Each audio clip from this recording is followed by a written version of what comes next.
Welcome to the Podunk Polymath, a podcast dedicated to the sentiments of a secular, sarcastic, screwed-up Southern SJW and skeptic. I'm your host, Chris. Come on in. This is episode 15 of the Podunk Polymath Podcast. This week I wanted to address a certain happening that occurred recently in the play Hamilton. Mr.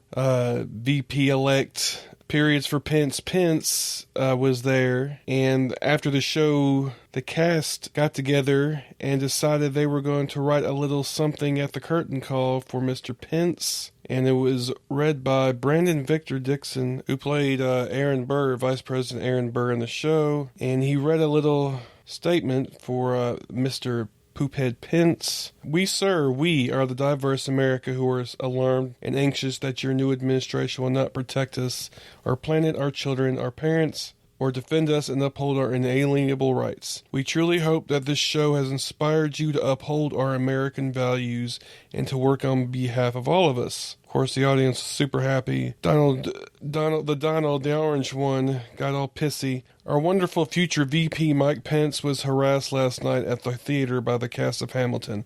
Cameras blazing. This should not happen, and this is on Twitter. Then he said, the theater must always be a safe and special place. The cast of Hamilton was very rude last night to a very good man. Mike Pence, apologize. That is just beyond hilarious that he's calling for a safe space. Donald Trump of all fucking people. Donald Trump, you need to shut the fuck up, seriously. Of course, this is not going to be... He's not even president yet, he's already making a fucking fool of himself. I'm glad that the cast of Hamilton did this, and I hope more people stand up. This is the kind of thing we need. We need people standing up against this guy and this administration the whole time. Hopefully this will continue throughout, and they keep putting pressure on them to make sure they don't do any policies that are going to be harmful, even though I'm sure they will be, but to keep their feet to the fire and make sure that people know that this shit is not... We don't want this. We don't want the kind of harmful, bigoted policies that are sure to come out of the Trump administration, especially when you nominate Jeff Sessions as AG. Jeff Sessions, who was turned down for a federal judgeship by Congress in the 80s because he was racist. He said some racist shit and they wouldn't confirm him. That should tell you some shit. And then, of course, his chief strategist is a fucking white supremacist. So, and I'm sure there'll be more to come. So, just keep in mind, this is just the beginning. The fight's going to be a long one, but we got to keep at it and we got to keep fighting it because it's just that important. This week on the Palaver, I have somebody who I met not too long ago, and we're going to be talking about the Sunday Assembly. So stick around, and I hope you enjoy it. Hey y'all, this is Tucker from the Atheist in the Trailer Park Podcast. And I might live in a beer can, but I ain't no inbred redneck. And if you listen to my podcast, I'm gonna learn you something. And no, I ain't talking about how to marry your cousin and not have kids with 16 fingers and stuff like that. I mean, I actually talk about real stuff. Teach people where the Bible stole its stories from. So, y'all give me a listen, would you? Thank you. I'm Carly Sturgis, the host of the Token Skeptic Podcast. Since 2006, I've been interviewing people from around the world. Scientists, comedians, artists, and activists. And some of them you might even recognize. The powers of the placebo are so strong that maybe it's wrong of us to mock.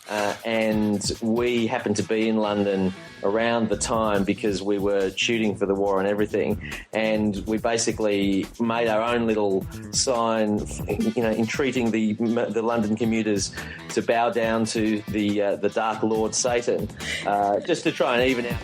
Some of them you might like to get to know better after hearing them on the show. Reading into it for years, I've been interested in the concept of science philosophy and how pseudoscience works. And it's then very easy for people to just, throw us away and say, well, you don't have a heart, or you're closed-minded, or, and so... And the origin of the universe and the meaning of life and that kind of thing, because... it's very real-life music, a lot of real experiences, a lot of vulnerable topics, but at the same time some very silly things. Like one song is actually about Windows Vista. I'm wondering how I can finish this off now. Let's break something.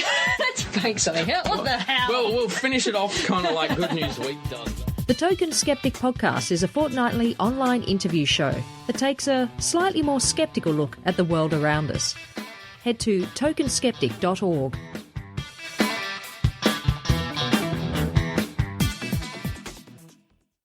She is Oh, man, I forgot already. Okay, Felicia Powers is her name. Go ahead and tell everybody what your official title is. Well, Chris, I am the founder and community director of Sunday Assembly Baltimore. There we go. Okay, and you told me it literally like 30 seconds ago. And I'm not high. I just have a bad memory. So I thought you were writing it down or something, because, like, you know, that would be an important thing to know who the hell it was. Oh, I should have asked you this before we started recording. Am I allowed to swear? Oh, fuck yes. There will be cursing. Okay, because I'm like, oh, yeah, that's right. He's a Southern boy. Do I need to be all super polite? Oh, please. Whatever. Act like you've never met me before. Come on now. Anyway. Oh, don't you remember the first time we met? Yeah, you were being all hateful because you didn't get your question in or something. You cheated! You cheated! Oh, my word, that's right. We met during trivia. And that guy did cheat. What the hell is his name? Ed? Was it Ed Buckner? Yeah. Is that who it was? Ed Buckner. Yeah, and the question that knocked me out of the round was the title to his own book. I mean, come on. Yeah, but it was a joke. He's. I know, but you know, there needed to be a little bit more drama. Otherwise, that would have been such a boring trivia contest. I know, but it was still funny. Yeah, and I looked over you like, what the hell's the problem with her? Shit, she need to calm down a little bit. Anyway. No, I was just giving him shit. I know. I didn't know you well enough, but now I know you better after speaking to you that night, inebriated on a certain substance. You know, there were substances involved. Yeah, we had that boozy soda. That was good. Yeah, and I told you more than I probably should have, and now I probably have to kill you later for telling you all that. But anyway. It's are safe.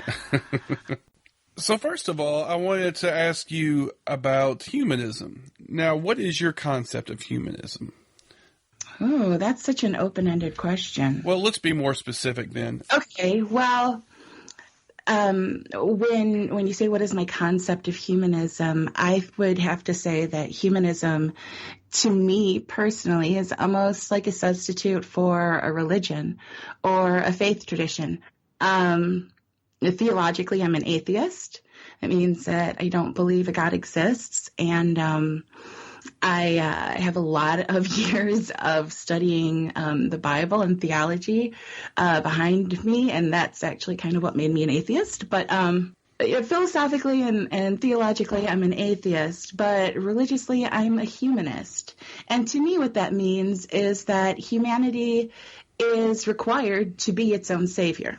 That makes sense. I mean, now I want to be, there are also, you don't have to necessarily be an atheist to be a humanist. That's correct. There are secular humanists, of course, which I can consider myself to be, and I'm sure you do. And there are also religious humanists who are more, I guess, of the liberal sort. Usually they're liberal denominations that basically have the same concept of humans helping humans. Right. For them, the religious humanism comes from the biblical mandate where the apostle says the first commandment, or Jesus says the first commandment above all else is to love your God with all your heart, with all your soul, with all your mind, and secondarily to love your neighbor as yourself. So theologically speaking, those people who consider themselves religious humanists, those people are following that biblical mandate, which is great. And I think that's wonderful and that's great for them. However, the scriptural mandate isn't necessary to follow through with a humanist worldview. Right, I agree. And as I said, I've said this before on the podcast, we shouldn't automatically shun certain, I guess you could say strident anti-theist would just completely throw the baby out with the bathwater and just kind of dismiss religious people altogether. I would say that there's a role when our goals intersect. I think it's important that we help each other out. That's my opinion, anyway. Absolutely, and I could never be that kind of firebrand atheist that is more of an anti-theist than anything. And don't get me wrong, I 100% believe that religion hurts humanity. However, I also believe that you are going to attract more bees with honey. So similar to when I was on the Christian side of the picture, the Christians are going out and they're going door to door and they're trying to spread the word about Jesus. There's nothing that prevents secular humanists or atheists from doing the same thing and presenting our beliefs about, hey, how about not Jesus, just be good. Yeah, exactly. I don't recommend the door to door thing. Yeah. I couldn't be that person anyway. I'm not very outward. Right. I can tell. That's why, like, the video from your end looks like you're confessing to eating Frosted Flakes in the 80s. You know what? I don't need the negative stuff. No, I'm just kidding.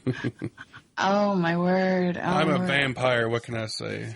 I forgot about your tender heart. A tender heart. Oh, no. Tender heart. You said, let's talk briefly about, you said you came from a religious background and you used to be all up in it, as it were. Okay. Yep. It was all I knew.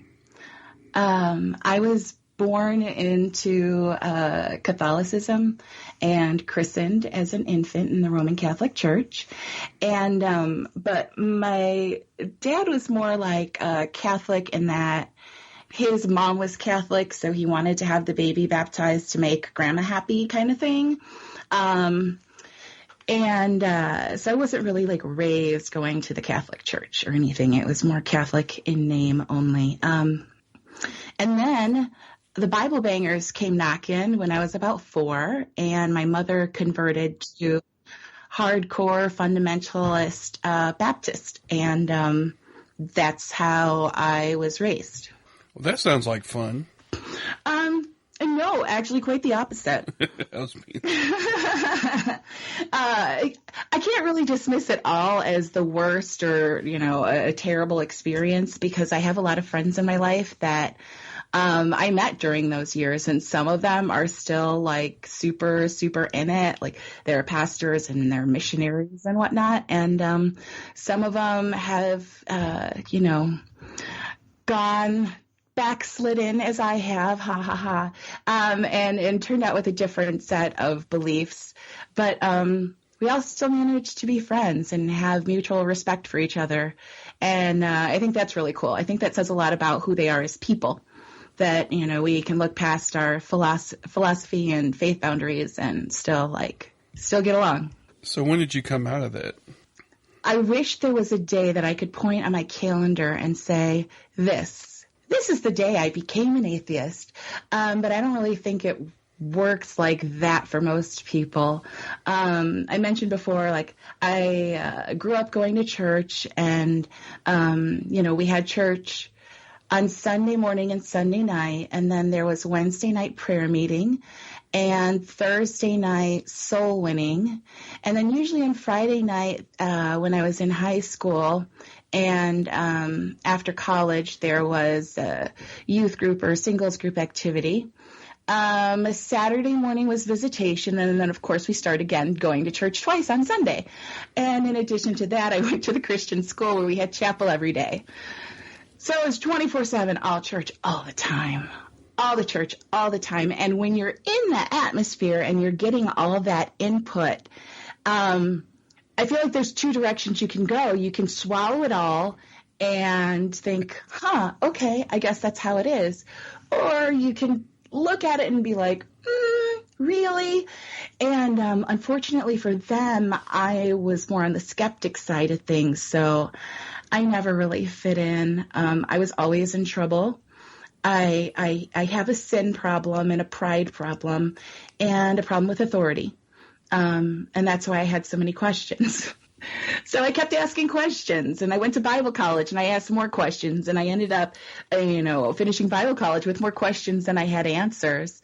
And it wasn't until after that phase of my life where I just gave myself permission to throw away everything I thought I knew and get back to studying everything and breaking it all down and putting it back together in a way that made sense to me, because the way that had been taught me all my life didn't make any sense. Interesting. So you don't have a specific day, but you just kind of... It was a gradual slide, a gradual decline, or a gradual ascent, depending on how you want to look at it. But no, I remember. I don't remember what day it was, but I remember there was a day that I just kind of sat back and went, well, holy shit. If I cannot accept this story of Jesus being an actual individual who lived, how can I accept any of it? And it was beyond like the many contradictions that you can find in the scriptures. It was just like this whole Jesus story that we're told we have to believe made absolutely zero sense to me whatsoever. And I kind of sat back and went, fuck. And that's a really difficult, sobering day when you have spent so much of your life just wrapped in it, you know, a worthless college degree, you know. It's a lot to just kind of hold in your lap and go, well, time to take this out to the trash. But I remember that day. The thing that probably made me most outspoken as an atheist is when my kid told me that he didn't think there was a God. He was about 4. And so, yeah, my kid came out as an atheist before I did. Oh, so you brainwashed him. Okay, yeah. No. I didn't tell him anything. I'm just kidding. Smarty pants. Yes, I brainwashed him. I got one of those hypnotism giant coin things, you know, and I told him he was getting sleepy. Whatever. Anyway, what was your degree in? Where I went to school doesn't exist anymore, but back in the day it was called Northland Baptist Bible College. They changed their name to Northland International University, which I guess they thought sounded way more specialer. But they don't exist anymore. But when you go there, everybody's majors automatically biblical studies. And my studies were also in secondary education, home economics, and I minored in counseling. That's interesting. Yeah. So did you end up going back to school for anything else? Yes, actually. After I finished at Northland, I decided that since it was a bunch of hooey, I couldn't obviously make my life in that realm.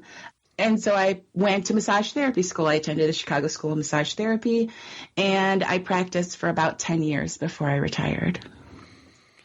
10 years? Wow. Okay. Yeah. Okay. Now let's kind of go into the Sunday Assembly part of your life. What is Sunday Assembly exactly? We like to say that the Sunday Assembly is all of the best parts of church without the God stuff. So there's no deity, no doctrine, no dogma. It's purely a celebration of the one life we know we have. We're not exclusively an atheist organization. We're inclusive. We welcome people from all faith traditions. But we don't talk about religion. We don't talk about God. So it's kind of like you said, it's kind of the best parts of, well, I guess you could say the best parts of religion without the actual religious part. Right. Well, the idea was born out of the fact that the humans need a sense of community.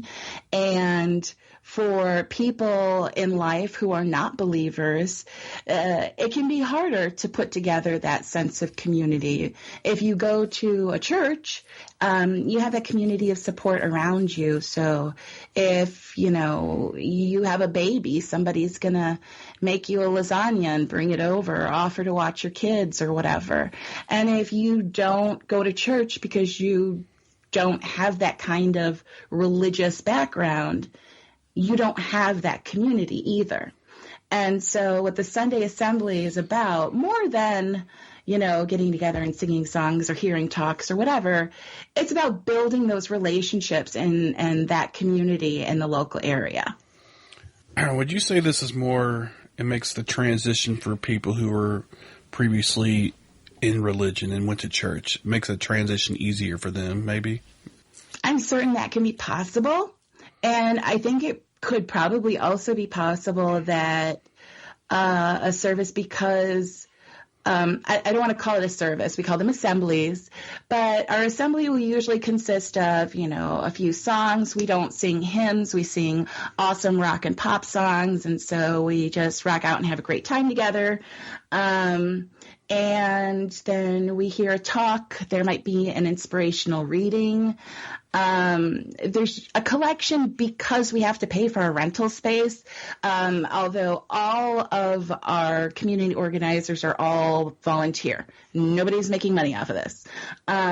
But because our assemblies can be so similar to a church as far as the format of an opening song and then a talk kind of thing, that it might be really comfortable for people who were churched, but it also might be something that makes people feel uncomfortable because it might feel too similar to church. And I'm talking about people who had some really bad kind of spiritual abuse kind of issues in their faith background where, assembly might be really difficult for them, almost a little bit triggering.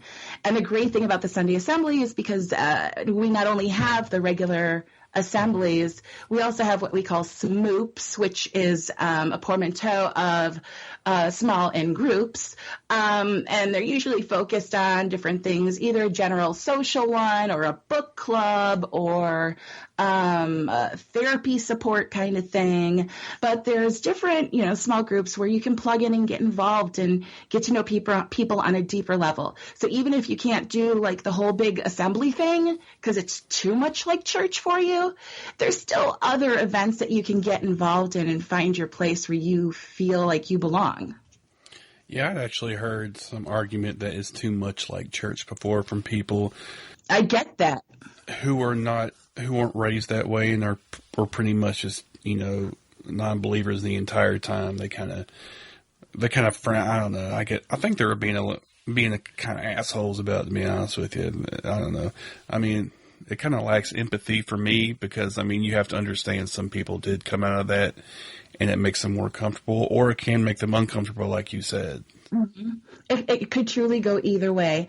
And honestly, I think it's a legitimate criticism from people who are looking for an atheist-only group. If you're looking at the Sunday Assembly and you're expecting an atheist-only group, the fact that the format seems a bit churchy will definitely be a turnoff. Unfortunately, they're misunderstanding the message. We're not an atheist group. We're an everybody group. We're an everybody group, and we just don't talk about God. That's just it. So, but I understand the criticism, and I think it's a legitimate concern. And obviously, the Sunday Assembly isn't for everybody. But, you also don't know until you try it. Yeah, for some people, it's just a matter of lazy or... Oh, I feel you there. You know what? Our assembly, Sunday Assembly Baltimore, starts at 2 p.m. You know what? Mama likes sleep. Yeah. No, I feel you. Nobody, everybody's like, hey, I became an atheist so I could lay in bed on Sunday and I don't have to wake up early. I don't want to get up early. Yeah, I don't know. I like the idea of assembling a community part of it. But the Sunday part kind of throws me. I'm more of a night person, so I guess that might be a little more, I don't know, for me. And also, I'm just not very a social person in general. But I understand the need for some people to have like a community. And I understand that I need one probably. It's just I wouldn't go very often probably if I did go. But or you might surprise yourself and make a friendship that becomes something that's really important to you and you want to invest more time in it. Again, it's like, don't knock it till you try it. Well, that's true. So how long have you been involved with this? I started planning for our launch a little over 3 years ago. About 3 years-ish. What is it? It's November of 2016. Yeah, about 3 years. At the very beginning, Sunday Assembly launched in the UK, and as people heard about it, everybody was like, I want that. And I was one of those people. And so they began making their format available to people who wanted to get together their own team and launch their own local assembly.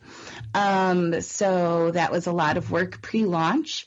And our launch date was September 28th, 2014. And it's been even more work after launch. But it's been quite an experience, quite a journey. Yeah, it seems like there'd be a lot of work that goes into it. You have no idea. I had no idea. So it was a huge learning curve for you? Absolutely, absolutely. You know, I got a really great education at Bible college. Unfortunately, I didn't take any classes in church planting, and I think that would have really served me well in this regard, because essentially that's what you're doing. You're starting a community from scratch. It's church planting without the God part.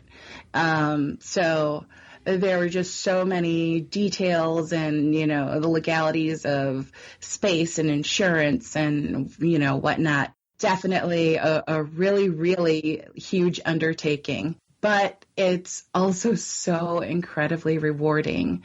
And I feel so privileged to have been in the position where I can do good stuff for other people. That makes me really happy. What are some of the things that you do? I mean, some examples. Are you talking about activities for assembly? Yeah. We were talking about the smoops. Also, it's great to have just regular, like, social events, game nights, family movie nights, karaoke nights, that kind of thing. We've done cookouts, Memorial Day barbecue. We marched in Baltimore's Gay Pride Parade as a group. We've done community service efforts.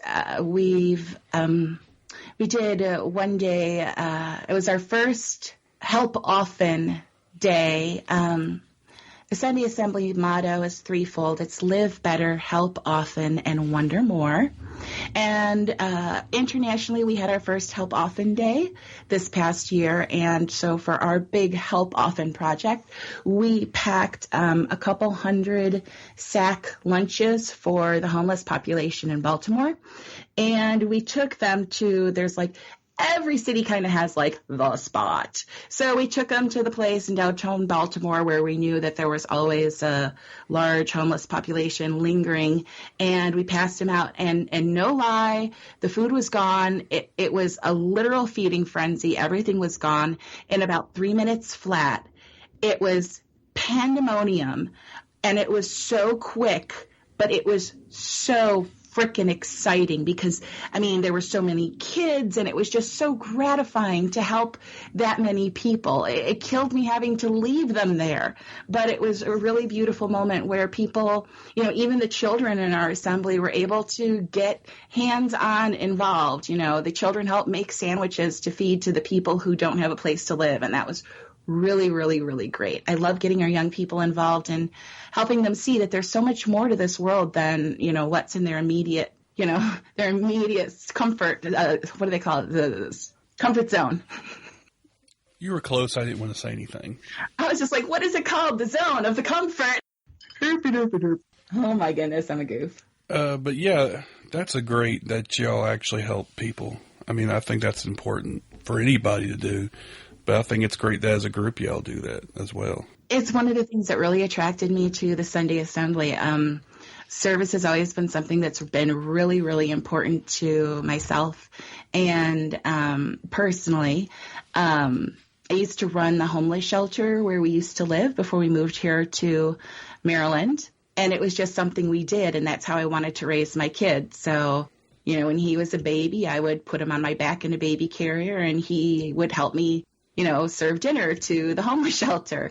And that's just part of his life. It's part of what he's always known. So I love being involved in a community where I can continue to carry that forward. I think that's so important to teach children. How many people are involved in y'all's particular assembly? In our assembly, our numbers fluctuate wildly. We live in an interesting area where we have a lot of military presence, a lot of contractors, that kind of thing.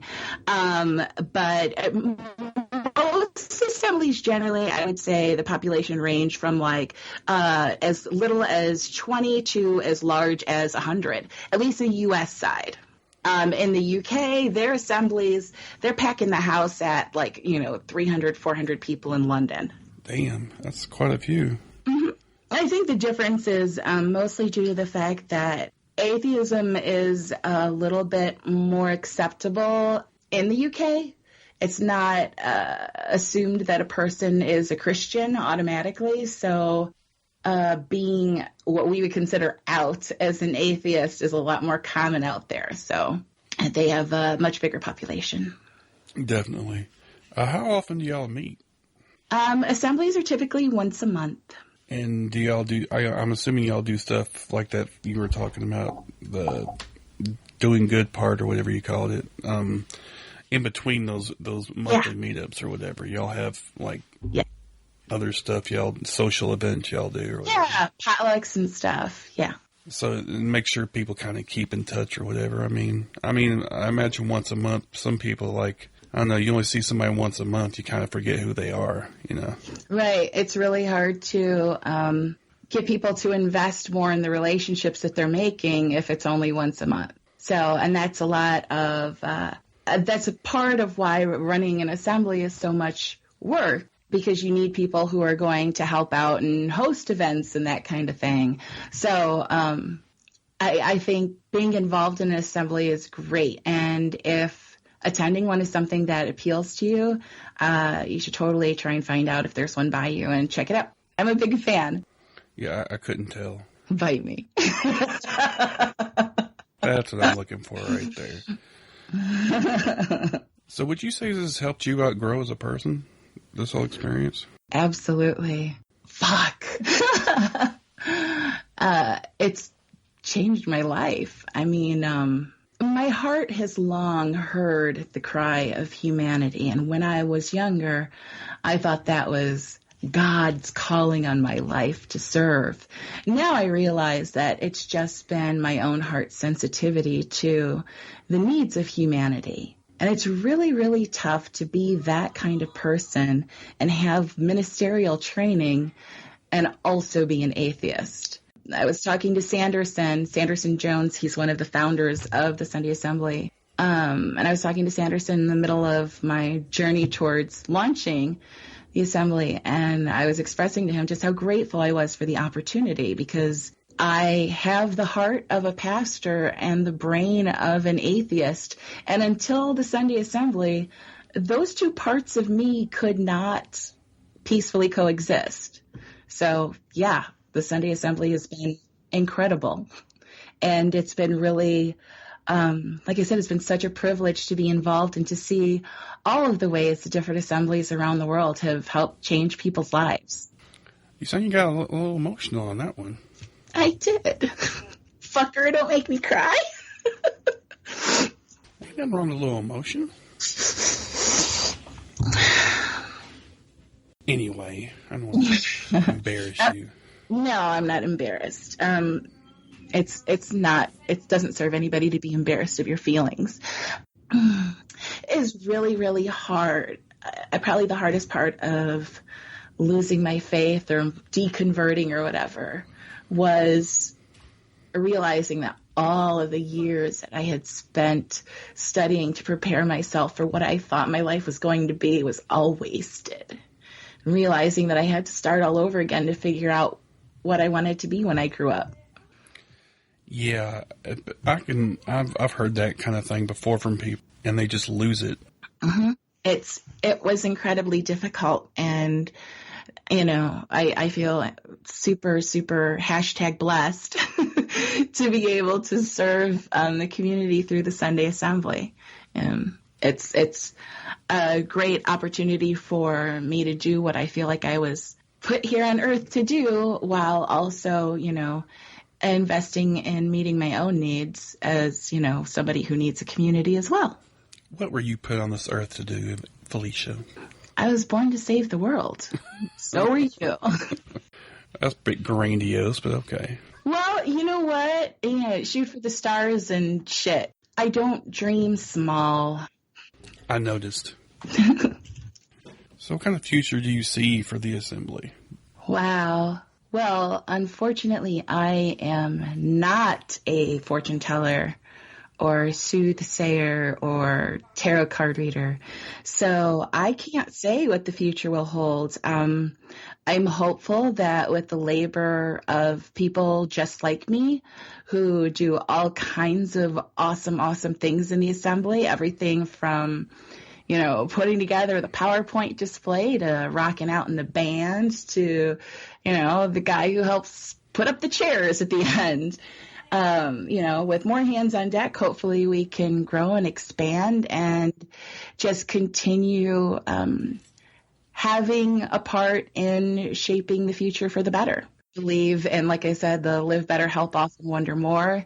Under living better, we try and consciously mind how we're taking care of our planet and our surroundings and how we're taking care of ourselves. Help often is kind of our community outreach. And the wonder more part, to me, that's just about keeping an open mind and reveling in the wonders of science and technology and, what else would you call that except wonder? And it's really great to have a community of people who are all interested in learning more about that kind of thing. I meant to ask you how many chapters there are, or do you know how many chapters there are in this country? In the U.S., I know there's about 70 worldwide. You could quiz me, you can name cities, and I can tell you yes or no if there's one there.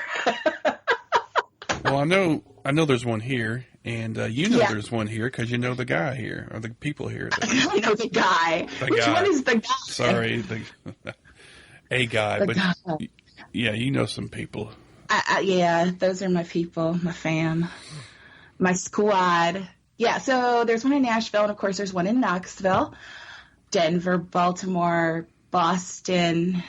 I'm trying to go around the map. I can't remember if Chicago's around or on hiatus. DC, I don't think we got anything in Virginia. Well, DC would serve for Northern Virginia. And that yeah, I guess. I'm talking about Richmond and the rest of the state. Oh, okay. The boring part that I drive through on my way to your house. Yeah.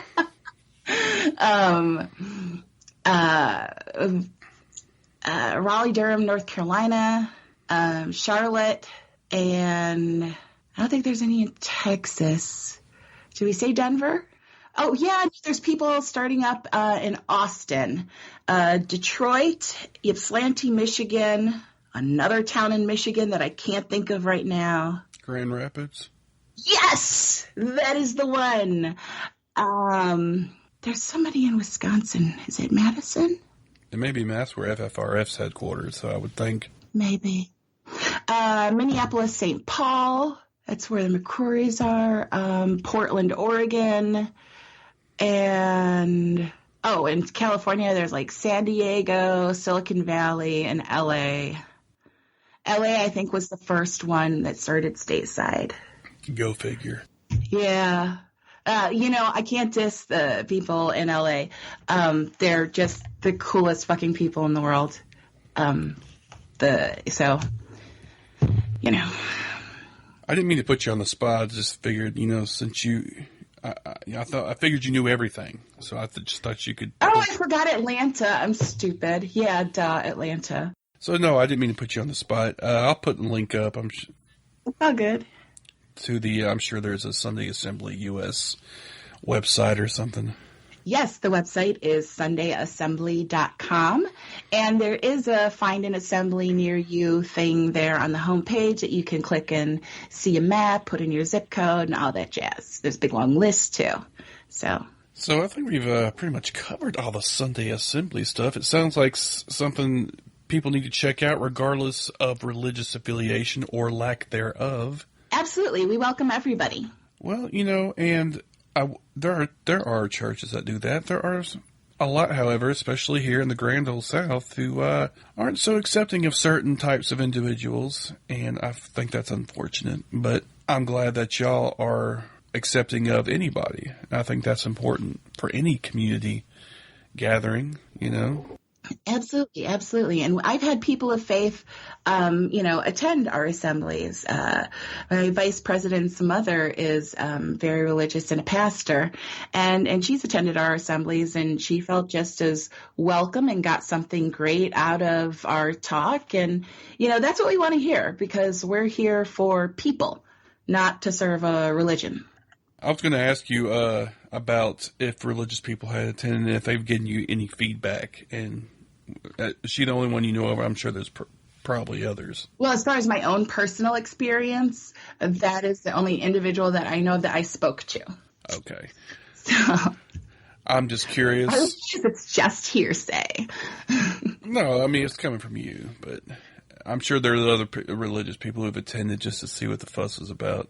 I mean, there are plenty of people out there who, are religious who aren't just totally just think atheists or Satan worshipers or whatever. I mean, you don't want to pigeonhole them, just like people don't want to be pigeonholed who are atheists who think all religious people are stupid or, uneducated or whatever. That's harmful too. Harmful stereotypes, regardless, are bad, at least to me. I mean, some people kind of get off on that, but I'll admit when I started the atheist kind of thing, I was like one of those angry types, and I went out of my way to be kind of a dick to religious types, but I just don't see the point, I mean, in the end, we're all human beings, you know what I'm saying? Yeah, absolutely. Absolutely. I think regardless of, where you are in life or what your personal faith is, everybody needs, to quote the Blues Brothers, somebody. But everybody needs a community. It is a actual scientifically proven human sociological need. Everybody needs people. No man is an island. Oh, okay. I'm going to need you to go ahead and cease and desist because that was ridiculous. I got your cease and desist right here. Yeah, right here. Forget it. But it is true, though. We do. People actually literally do die without human contact, I've heard. Yes, it's a thing. Which I'm trying to test that theory, see if it works. No, I'm just kidding. No. You can't test that theory, and honestly, I'm disappointed in you for even entertaining the thought. You know that even if you were testing this theory, that it is not nearly big enough of a study. You have no control subject. That's true. You disappoint me. You disappoint me. Your lack of skepticism is disturbing. Yes, your anecdotal evidence does nothing to sway me. Yeah, you're right, of course. Communities are always important, regardless. And I even try, on occasion, I've done it more lately, try to go out and actually interact with actual human beings. I know. It's awesome when I dragged you out to go interact with human beings. Oh, God. That was painful. No, it was amazing. I took you to see Naked Chick. Oh, there was one there that really just... I could tell the redhead. She was ringing your bell. I like redheads. Uh-huh. I can't help it. Yeah, that was interesting. And you're right. I mean, I think people shouldn't try to be too much within themselves because you need people to kind of get stuff out, especially if you're like depressive like me. I'm kind of anxiety/depression man or whatever, so I think it's important you have somebody to talk to, but that's just my personal opinion. I mean, some people don't feel that way, but I think it's true. People need people, like you just said. You were down here not too long ago, like I said, and we went to that retreat I was talking about. Not retreat, it was an advance. Advance? No, I didn't even understand what the difference is. They're trying to say, because instead of retreating, we want to advance, our agenda or whatever. Okay. Not to retreat. Okay, now I get it. I didn't understand what it was talking about, but I guess that. They were trying to do something clever there. Yeah, and I wanted to give the brief story of how we met down there. You assaulted me. You basically jumped on me. No, I'm just kidding. It's a joke. What the fuck? I just want to see how your face. I wanted to see your face.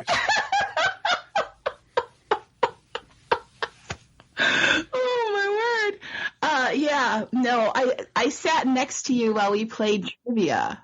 That's how we met. So yes, I was just there a couple weeks ago. It's too long ago. I'm ready to come back. Yeah, you were here a few weeks ago. Do you want to tell people what you might be doing? What I might be doing? I might be doing a lot of things. One of the things I am doing is relocating to Nashville. I assume you're going to become an integral part of the Sunday Assembly down here. Maybe. Or maybe I'll just go down there and chill with them.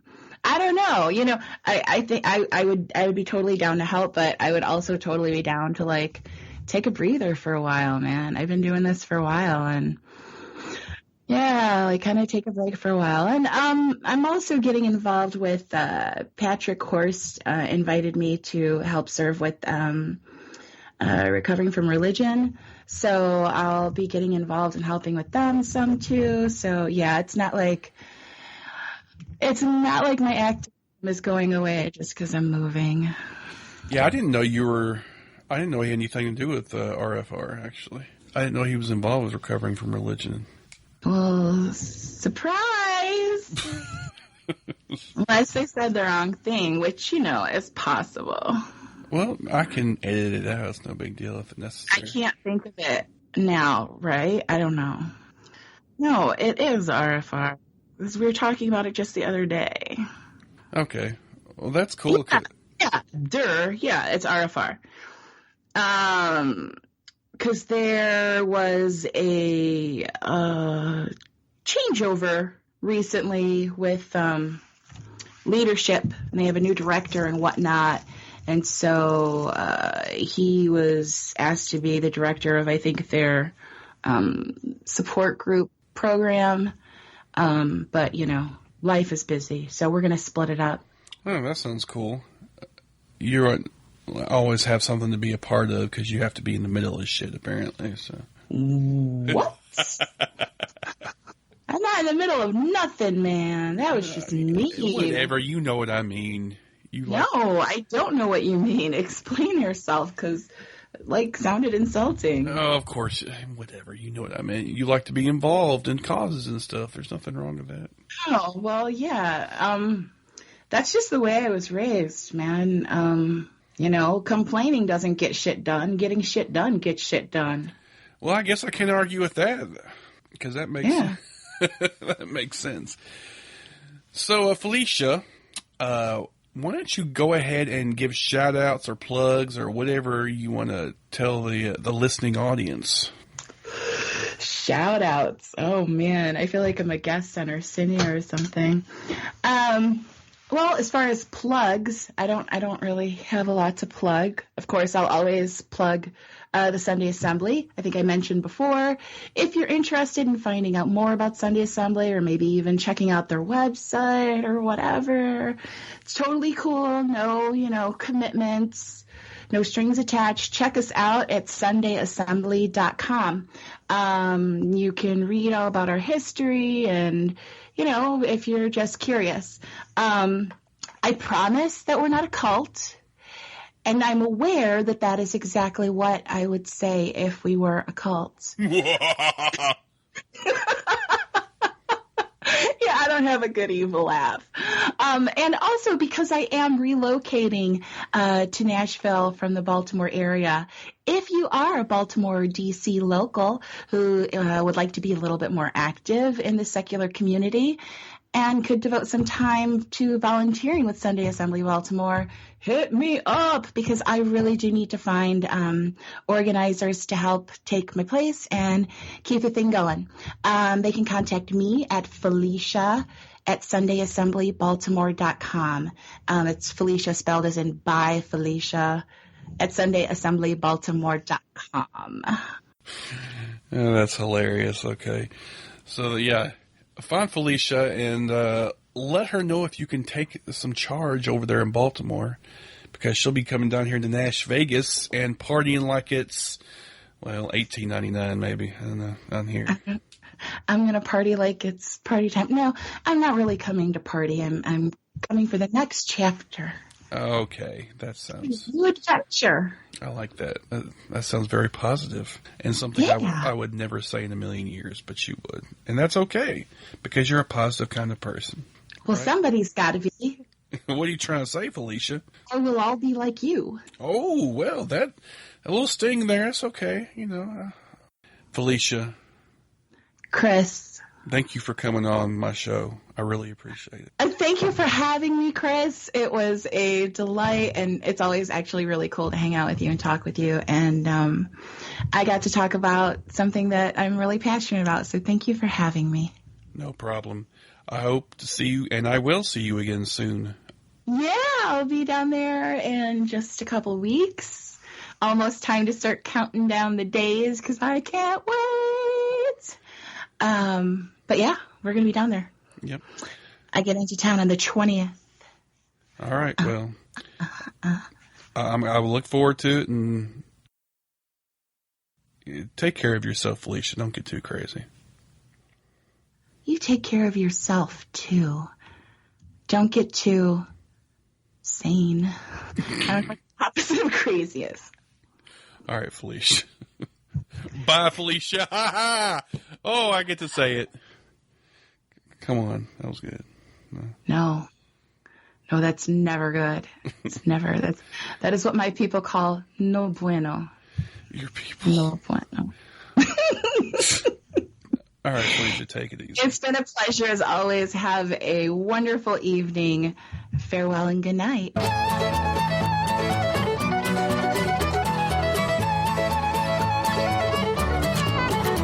That'll do it for this episode of the Podunk Polymath Podcast. I want to thank Felicia Powers for coming in and speaking to me about the Sunday Assembly and her views on humanism. I had a great time, and she did too, seemingly. So it's a great conversation. Hopefully I can have her on again soon. If you want to come check out the podcast, of course, the homepage is thepodunkpolymath.com. You can check me out on Facebook, Twitter, YouTube, and Google+. If you search for the Podunk Polymath. The music is by ... and you can check out their music at cdbaby.com/cd/... Of course, you can email the show at podunk.polymath@gmail.com. If you want to become part of the posse on Patreon, you can go to patreon.com/thepodunkpolymath. Why don't you give me a call-in voicemail if you want to call 615-378-POPO, POPO, which is 7676, which also stands for freedom, which is what you're doing when you listen to the show. You're fighting for freedom. And, of course, if you come to the home page, you will see that you can see my tweets, latest tweets. You can follow the show on WordPress. There's a donate button for PayPal, buttons for subscribing to RSS feed, Google Play, iTunes, Stitcher, and the Patreon. And, of course, you can see recent posts and recent comments. Thanks again for joining me for this episode. I hope you all had a good time. I know I did. And keep telling your friends. I also wanted to mention that I just went over 100 likes on Facebook. So that's super fucking awesome. So until next time, y'all take it easy, okay?